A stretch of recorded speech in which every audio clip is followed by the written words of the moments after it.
Good evening, everyone. Good evening. On behalf of the Rabbi of the Schneier, Parkes Day School, and Parkes Synagogue, I welcome you to an evening with Dr. Rona Novick. We thank the Alon family for sponsoring this event. My name is Barbara Etra. I'm principal of the day school, and it's my pleasure to be your host this evening. We welcome Dr. Sherry Weiner, Director of Student Services, and Debbie Rockland, Director of Early Childhood and Admissions. Dr. Novick is a renowned clinical psychologist, author, and Dean of the Azrieli Graduate School of Jewish Education and Administration of Yeshiva University. She holds the Rain and Stanley Silverstein Chair in Professional Ethics and Values. Dr. Novick is a frequent presenter to professionals and families, and it's our pleasure to have her here with us this evening. Much will be covered in our time together, but if you have any questions, please type them into the chat. We will have a question and answer session after the presentation. And now, Dr. Novick. Thank you, Mrs. Etra. Thank you to the sponsors for this evening. Thank you all for taking time out of your Wednesday evening to be with us. And I'm going to intermittently share my screen. So hopefully the technology works. And here we go. And we are going to together muddle and manage through the challenges of life amid COVID-19. It has been a year like no other, whether you're a parent with little children or school-age children at home, whether you're a parent of adolescent, whether you're a grandparent, whether you are trying to work from your home. Welcome to my home office. This is now, my commute is about 5 steps instead of 5 hours. That's the good news, but there are definitely ways that the current situation has challenged all of us. And what I want to do tonight is to give you some understanding of what we're all going through and some tools and strategies to help us all.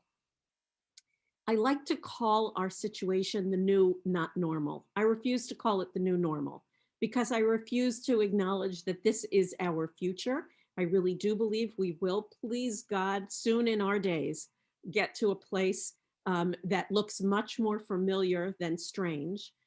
But our new not normal includes a new way of thinking about distance and togetherness, a new way of living with danger and the anxiety about it, a new and pervasive sense of uncertainty. Almost every question that you ask the medical professionals about COVID, the answer is, well, we don't really know that yet.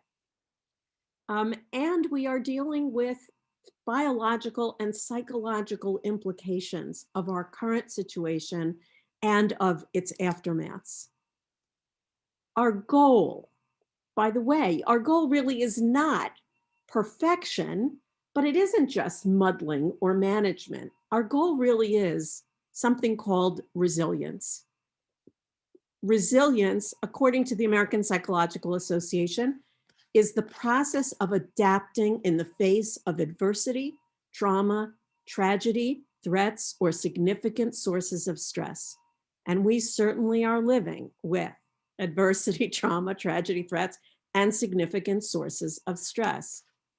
I always put this picture of palm trees when I talk about resilience, because here in the Northeast, where we get lots of storms, whether you're looking in Central Park or whether you're in suburbia, what happens in our big windy storms here in the Northeast? Limbs crack. Trees are sometimes uprooted whole from their root ball because they have no flexibility. The trees we have here, the elms and the oaks and the sycamores, they're rigid. They don't give when a storm comes along. A palm tree does. It'll bend almost in half, and when the wind stops, it goes right back to the way it was. Resilience is about that flexibility to bounce back. And that's really what our muddling and managing is going to be about. Now, one of the pieces of muddling and managing, and I put, is this good or is this actually a challenge, is that we're not doing this alone. Many of us are much more connected to a much smaller group of people than ever before. We are not leaving our homes to go to work. We are now working in our homes. We are not, some of us, sending our children off to school every day. The children are at home. We are not traveling out and about in our own spheres. We are locked in with the same group of people. And those group of people are a collection of different temperaments. We may have some people who love noise and other people who love quiet in the same house. We have people with a shared history, although I've seen many families where in-laws wound up or spent significant amount of time together because of quarantine or other issues. And those are people who we don't have shared history with and may have great deal of tension in those relationships. We have an expectation that we're going to share celebrations and we're going to support each other through challenges, but that's not always possible with the group of people that, again, we didn't necessarily choose to spend this time with, but that, but that we wind up spending time with. And finally, for those of us in families with different developmental levels that have children or that have grandparents in the house and different ages, that we all have different developmental tasks. It's very different being with a teenager and, a grandparent in the same house, in the same space, trying to manage through this together. We need to think about the differences dealing with this, whether we're a parent or a grandparent. And I'm not going to spend a lot of time on this unless people have questions, but realize that the roles of parents and grandparents are always different. And during this particular challenge and crisis, some of those differences have been particularly challenging and have created some additional stress. And if there's time, we'll talk about that more later. But I want to get to my alphabet of muddling and managing. I'm of that age where I don't remember anything unless it has an acronym or a code. So my alphabet of muddling and management is 3 E's and an F. 1 E and 3 F's. Oh my gosh, that's wrong on the top of the slide. It's 1 E and 3 F's. It's expectations, flexibility, fun, and fuel. And we're going to deal with each of those separately to help us muddle and manage. What do I mean by managing expectations? I mean, first of all, accepting the developmental realities that I can't expect preschoolers to deal with the disappointment of them not being able to have a play date in the same way that I ask an adolescent, in the same way that we as adults deal with the difficulty with our own limited play dates, with the amount of social isolation that we've all experienced. I have to, in terms of managing expectations, there's a wonderful Jewish saying or Jewish paradigm of dan l'chaf zchut, give people the benefit of the doubt. Somebody didn't call you all week. You can think, oh my gosh, she's not a good friend. He really doesn't care about me. I can't believe he's so disconnected, not reaching out to me. Or we can give them the benefit of the doubt and say, who knows what they're dealing with on their plate. Managing our expectations means, rather than immediately judging, thinking maybe there's another explanation, and realizing that it's better to be pleasantly surprised than disappointed. Psychologically, it is easier for us to deal with, you know what, I don't expect friends to call me in this time. Things are difficult. If our connections are more limited, if we don't talk as much, we can't physically get together in some cases, I understand friendships are going to be more difficult to maintain, that I'm pleasantly surprised when I do get that phone call. The current situation is so rife with uncertainty that in some ways we have to let go of expectations, whether those expectations are, here's what a bat mitzvah looks like. Here's what Pesach looks like. Here's how we celebrate Hanukkah. Here's what my Friday nights look like, or what my Saturday night out with my friends and family look. We have to let go of those expectations. But we may also have to realize that in the current uncertainty, we have to let go of the things we expect of ourselves. My mother, God bless her, is 87 years old, lives independently in Florida, sharp as a tack. And just about every single day that I speak to her, I've also not seen her in a year. But we, FaceTime, Skype, all those things frequently. But almost every phone call, she says to me, Rona, I can't believe I haven't cleaned out a closet. Here I am in the house every single day. Why don't I get to the closets? A sock drawer, something, my files. I should be doing something. And every single day I tell her, let it go. Stop expecting that in the midst of your life turned totally upside down, you're going to clean out your sock drawer. It's okay not to meet those expectations. It's okay not to be making 12-course meals or eating on China or doing Shabbat the way that you normally do it. It's all right if the bed isn't made. It's all right if your thinking, feeling, and doing are not at their typical levels, although we'll talk in a moment about when we should be concerned about that. The next piece about expecting is that if we're going to manage our expectations, we also have to manage dealing with loss. Part of that loss is just disappointment, that it isn't the bat mitzvah I thought I would be able to give my child, or that I would dance at with my grandchild. And how do I see my glass as half full? How do I celebrate the wonderful moments that we've had and that we've been able to share, even though it wasn't at all what I expected?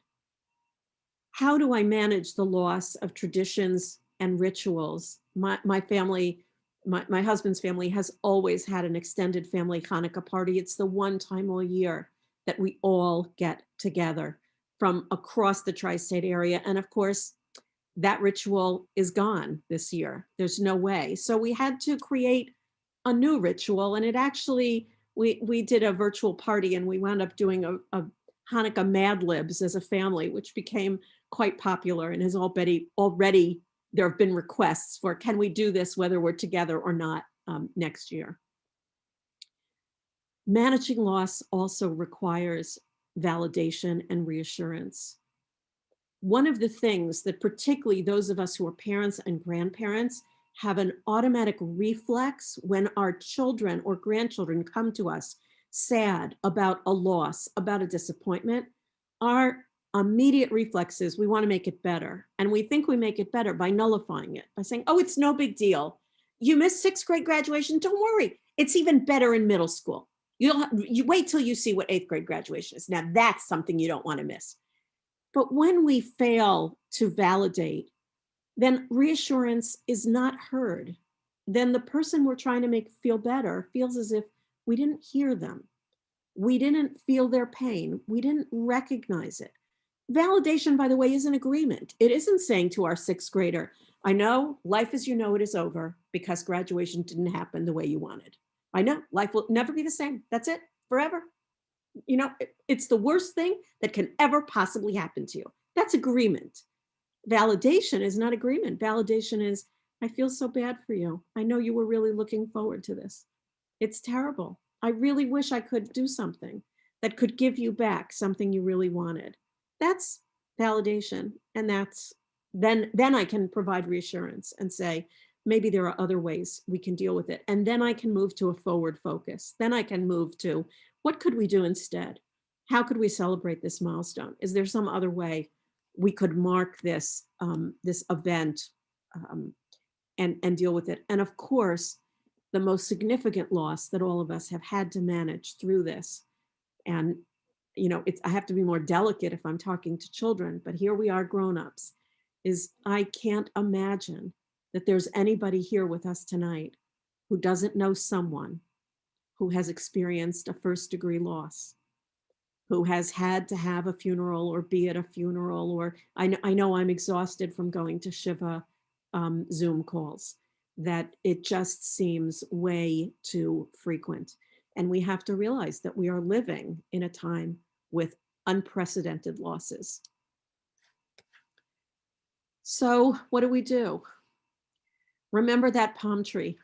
Flexibility promotes resilience. And so I'm moving from the E, from expectations, to now all of the F's. And the first one is flexibility. We have to accept that change is an essential part of life. Yes, COVID is causing more change than we'd like, but living in a static way doesn't work. At the same time, if we look around, there are certain things that do not change. I've heard so many people say, and I think today's Holocaust Remembrance Day, I've heard so many people say, yes, we may have had a shutdown, but we had it in the comfort of our homes. We weren't, most of us, please God, going out hungry. We weren't worrying that, God forbid, we were going to be dragged out of our house by an evil and hostile dictator. So there are some things that don't change about our safety and our security, about what we have with us in our lives. Flexibility also means being willing and open to the new. No, I can't go to the gym, but maybe it's a time to try that yoga video, or think about doing some Zumba, or try some other, I hate exercise. I'm the worst person to talk about it, but try some new exercise, or maybe I can't go to that class. I'm going to try an online learning opportunity. It may seem like an oxymoron when you talk about flexibility to say plan, but one of the best ways to be flexible is to overplan, to plan 12 different ways. If I planned that my exercise is going to be walking and it becomes icy and cold and rainy and miserable, then that exercise doesn't happen. But if I say, well, I'm walking, unless I do Zumba, unless I do yoga, unless I get on the treadmill indoors, then it's more likely that I'm going to be able to be flexible. So think about how you can plan flexibility into your life. The next F is about fun, finding it and making it. And the hard part about this is really the last statement here. It takes effort and energy to have fun and to make fun and to find fun. I will tell you, it is much easier to just lay in bed and catch. But it doesn't do us any good. It doesn't make us feel better. It does make us feel better when we inject fun, which means we have to think about, what is it you love? I'm a big word game player. And so figuring out how to play Boggle with friends online, figuring out how to do shared video watching of funny movies. Fun often comes from things like novelty, something you don't usually do, role reversal or a mismatch. If you're a teacher, having your children teach you. If you're an adult, putting the children in the adult role and you be the child. Healthy competition is a great way to have things be fun, and realize that the investment that you put in to creating the fun for you is going to pay off dividends. Of course, some of us have things in our lives that we already know are fun for us. I have crafts that I do.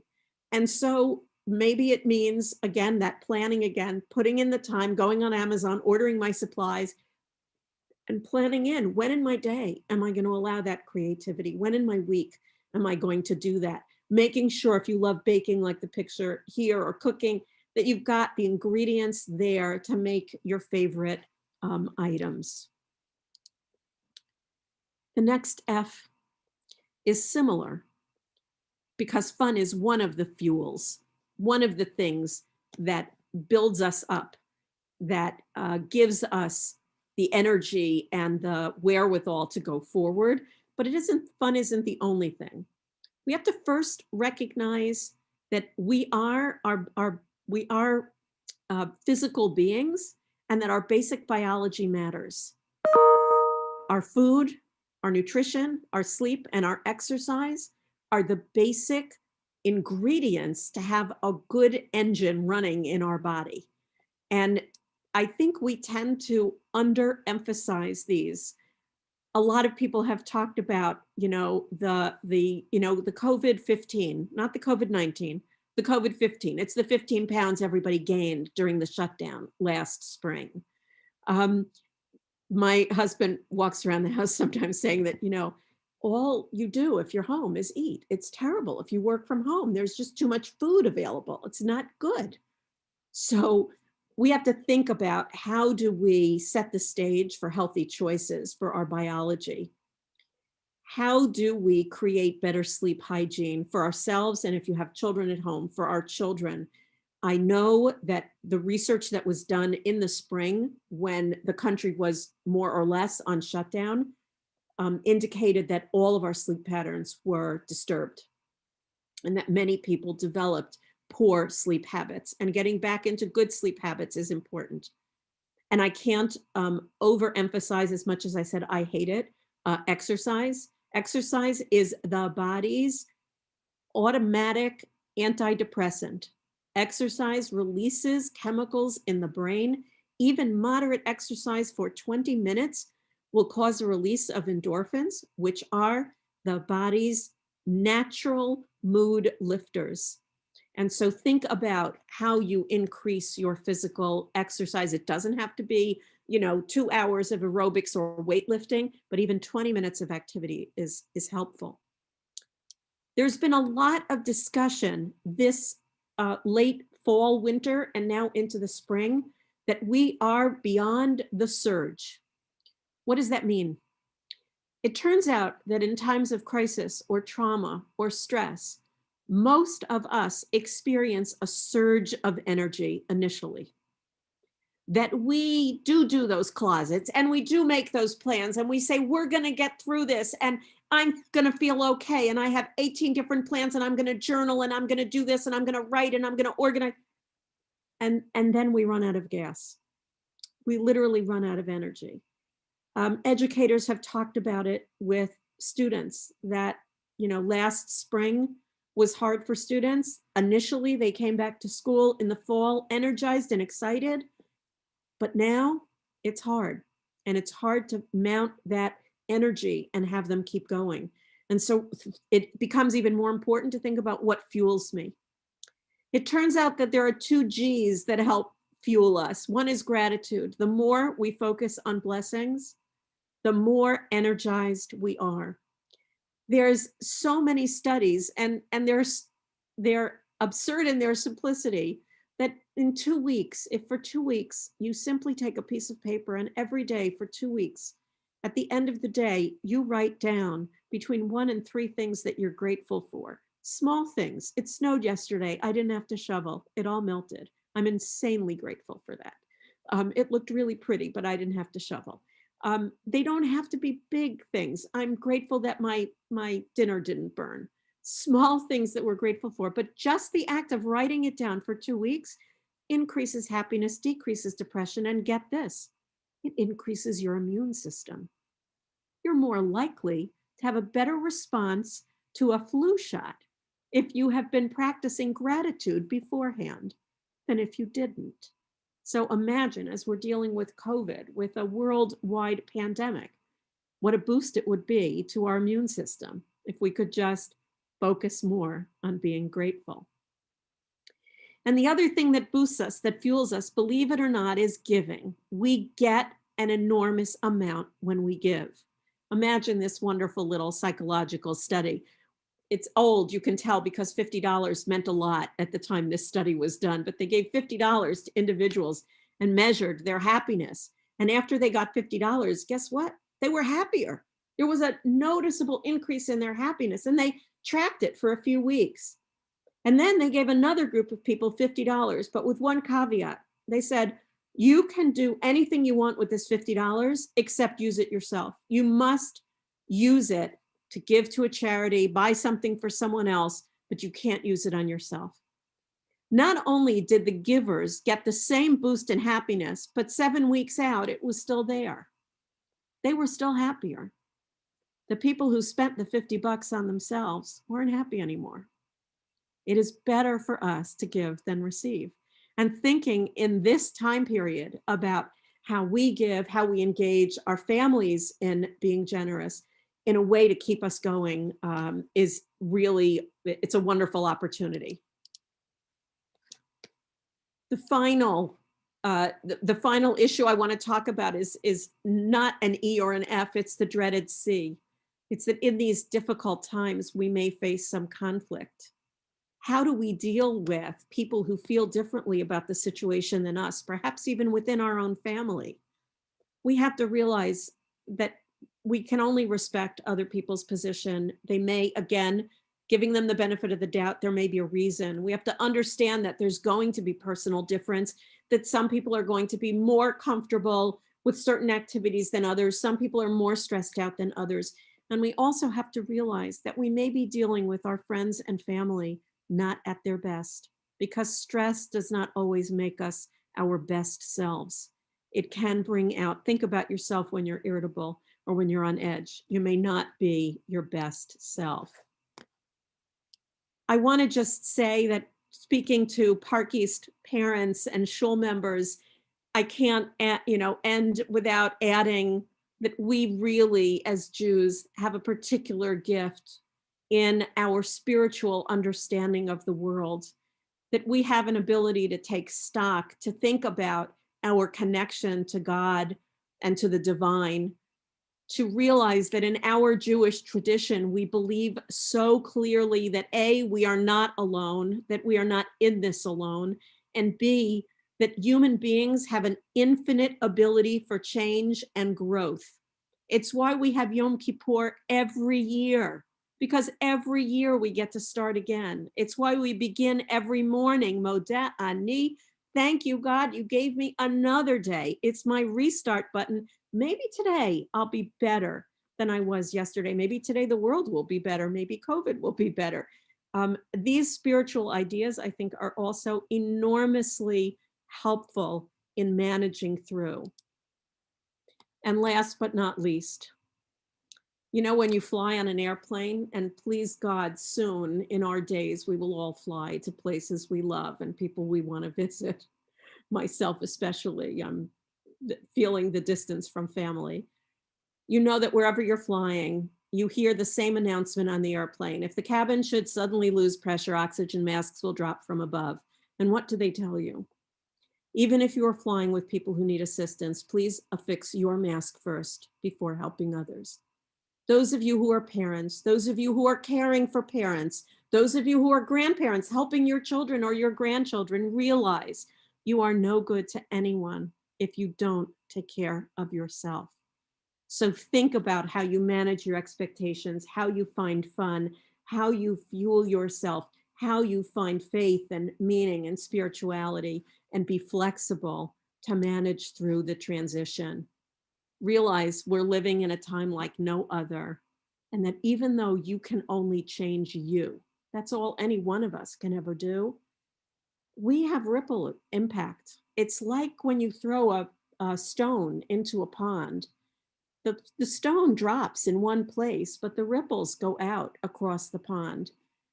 Every time we change ourselves, our families, our classrooms, our communities are changed also. So it's not a small thing to say that we change ourselves. I've given you information about where you can get. I didn't even. This is my book on reassurance in difficult times. Which, if we have time, I'll tell you the story of how bizarre it is on April Fool's Day in the middle of a pandemic that a book you've been working on for years gets published. But information on the book and also on lesson plans that are available on helping children in uncertain times deal with anxiety and be reassured are available there. Let me stop sharing. And good, I am good on time, right? And I am ready for questions or comments or thoughts that people want to share. Dr. Novick, first of all, thank you. You've given us so much information and so many tools that we can use in our own lives. There are some questions, and I'd like to share some of them with you. There are so many tensions going on now between families and friends, mostly because people observe differently. One person wants someone else to come to their house for a Shabbos meal.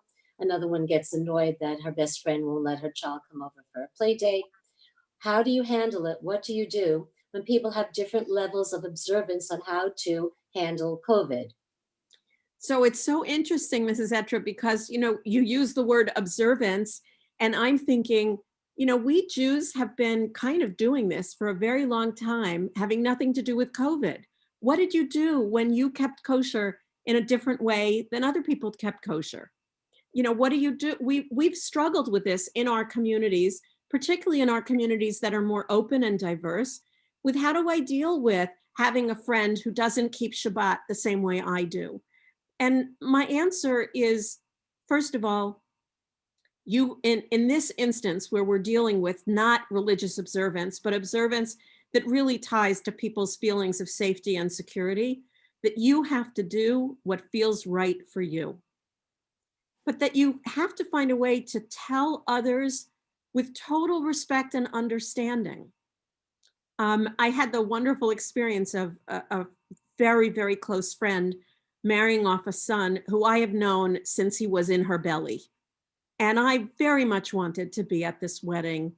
And this is the way I got invited. She called and she said, "You're totally fine saying no. Here's what the wedding's going to be like.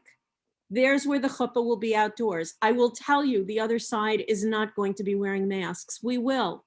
But I know that the other parents are not going to have masks on.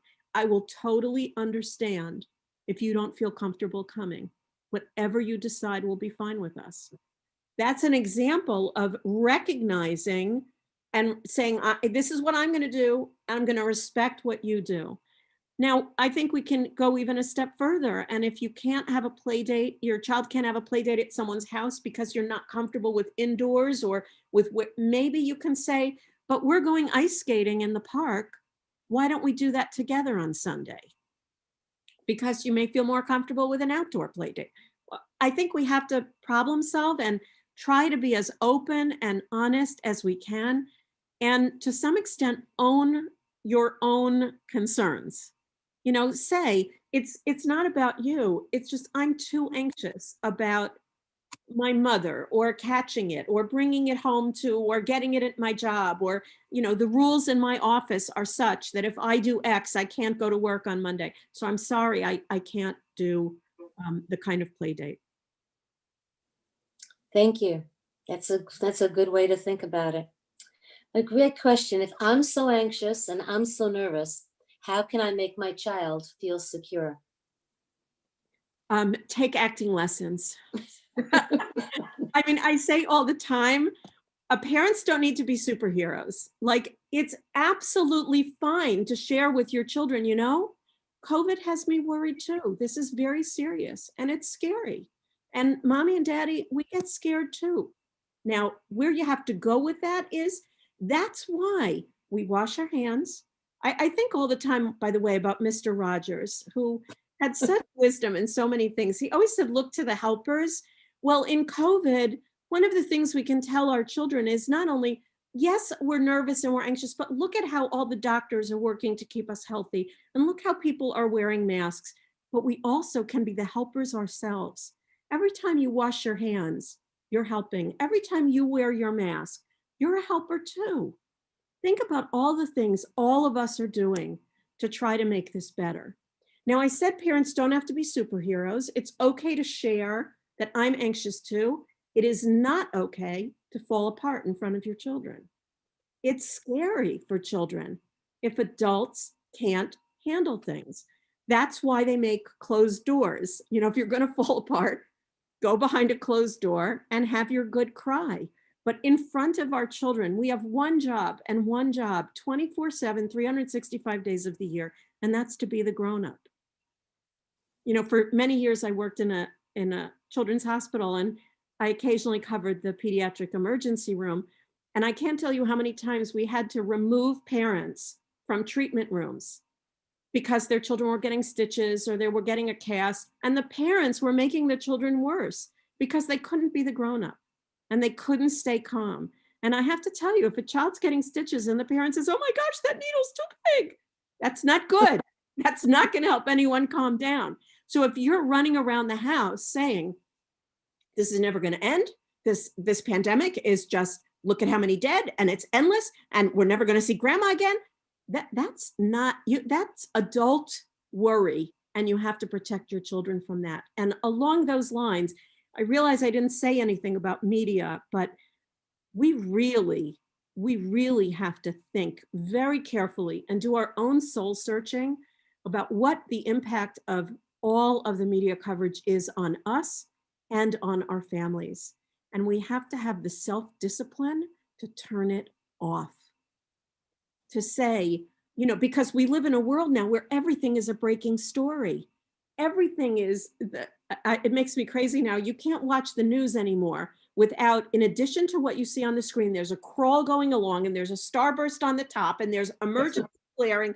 It's all sensationalized as if everything is an urgent story. And in fact, I've realized the same news is on at 4, at 5, at 6, at 7, at 10, at 11, and again tomorrow morning at 8. What does it do to my blood pressure if I watch it all those times? And talking about sleep hygiene, I routinely, I will not watch news after 10 o'clock at night, because if I do, I'm not sleeping. I won't read a newspaper after 10. I've learned that about myself, but we also have to learn it about our children and think about how do we insulate. And in some cases, you can't eliminate them seeing, you know, in New York City where you are, you see it on the side of a bus, you see the cabs have you know, news stories on them. An opportunity for my children to ask me about it, to talk about it, again, where I'm the voice of calm. So it's, you know, the bottom line, Mrs. Etcher, is it's okay to share your anxiety, but you have to be the grown-up and find private adult places where you can really unwind and let loose, but not in front of your children. Sounds good. Here's a good one for you. How can I ever reassure my child that things will ever be normal again? So now I have to get to this story. After 9/11, believe it or not, that long ago, parents asked the same question. Not only were they asking the question, but in working with parents in New York, I noticed that parents stopped answering. You know, children would ask things like, are you coming home for dinner? Will you be home for dinner? And parents would like not know what to say, because who knows what's going to happen in the world. And at the same time, children need to hear, oh, you know, mommy comes home for dinner. I love having dinner with you. And even though in truth, whether it's 9/11 or COVID, who knows what tomorrow holds for any one of us, that's beyond our pay grade.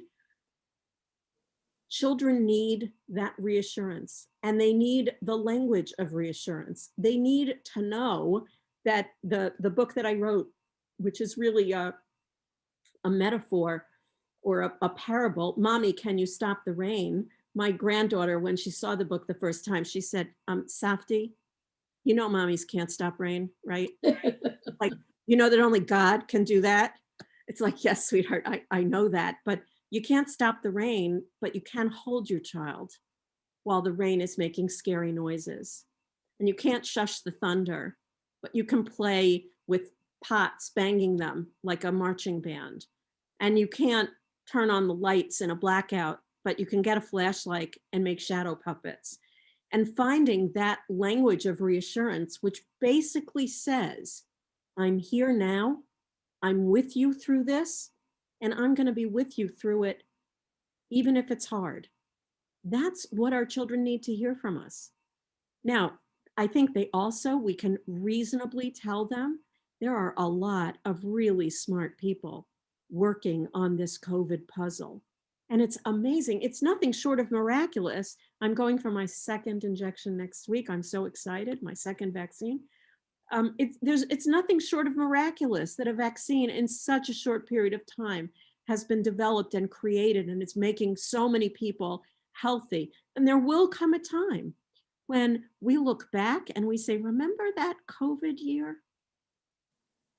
But that's what we have to tell our children. And we have to tell them there was a time when there were other terrible, terrible illnesses, and really smart people figured out how to keep us safe and how to keep us healthy. And we're so lucky that we have a world with scientists who do that, and with doctors and with policemen and with firemen and with teachers and with everybody who does all these wonderful things to keep us safe and keep us healthy and keep us growing. And the same way I said before, for us, to point out to children the things that haven't changed. We may not go to Shabbat groups, but we still have Shabbat. and we can still play Uno together the way that we always did on Shabbat afternoons. You know, school may look slightly different. We may be wearing masks, but we still have circle time in preschool and read stories together. What are the things that are unchanged and unchangeable that can give them that sense of security? People are asking, is it normal to worry? I'm not exactly sure what normal means, but the question is it normal to be so worried? So not only is it normal, my brother reminded me when COVID first hit, and we were all in last spring, we were all kind of reeling with how quickly this became so deadly. He reminded me that after 9/11, I came back from a training with a leading trauma expert. And I told him that what he had said was that every single person in the room would qualify for having post-traumatic stress disorder, just by virtue of living in New York and what we're experiencing, except for one thing, and that's you have to have symptoms for 6 months or more, and it was only 2 weeks after the towers. So I think that we have to recognize that we are living in an abnormal situation, and it would be kind of crazy not to worry. I worry about the people who go to mass parties and say, it's not going to happen to me. I mean, I don't know about anyone else, but I don't mean to make a political statement here, but I worry about people who have so little worry that they may be acting in ways that endanger themselves and that make our situation worse. I think we always want, we don't want children who run out into traffic. We want enough worry that they stay on the sidewalk and wait to hold our hand or learn to wait for the green light and the walk sign and look both ways. So some worry in this situation is normal. If you're worried about your worrying, think about frequency, duration, and impact. Frequency, is your worry constant? Is it, or daily? Is it there all day long? That's duration also. Is it there all day long? Does it just stay with you like a cloud and you can't get past it? And impact. It's one thing to worry all day long, but go about your business and function and do your job, raise your children, cook your meals, order your groceries or go shopping. It's another thing to be under the covers with them pulled over your head and not functioning. If it's at that level, then it's time to seek help. Then it's not normal. And even if it were normal for the circumstance, it's not functional and you need help to get past it. And there are ways to deal with severe anxiety that involve, things like meditation and mindfulness and relaxation.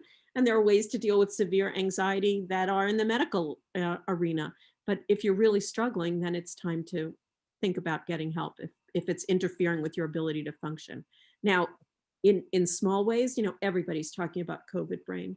Everybody talks about not being as efficient and as effective as they were. And part of that is, I'm working out of a box instead of out of an office that has 18 file cabinets and, everything exactly that I know where it is. And now I'm kind of trying to make it work in a different environment.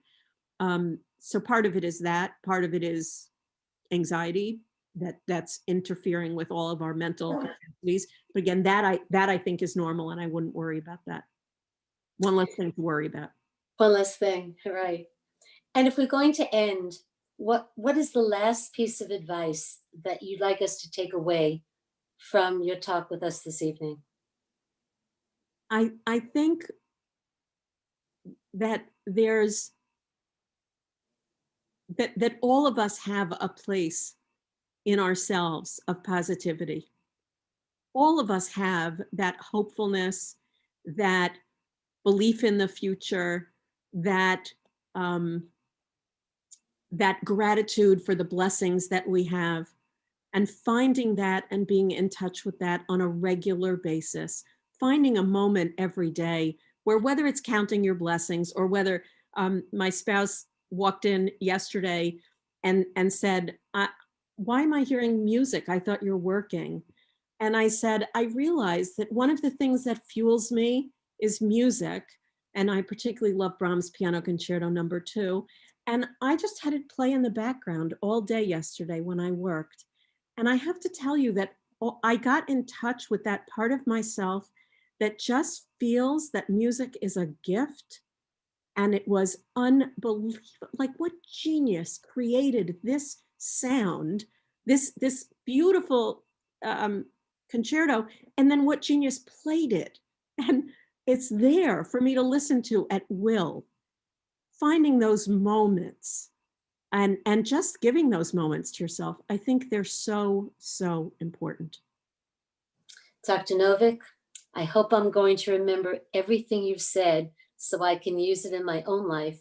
I want to thank you on behalf of all of us for your wisdom, your experience, your knowledge. And I'm glad that this is all going to be on YouTube so I can replay it again if I forget anything. Dr. Novick, thank you. Thank you everyone for joining us at Rabbi Arthur Schneier, Park East Day School and Park East Synagogue. Have a good evening. Have a good night. Stay well.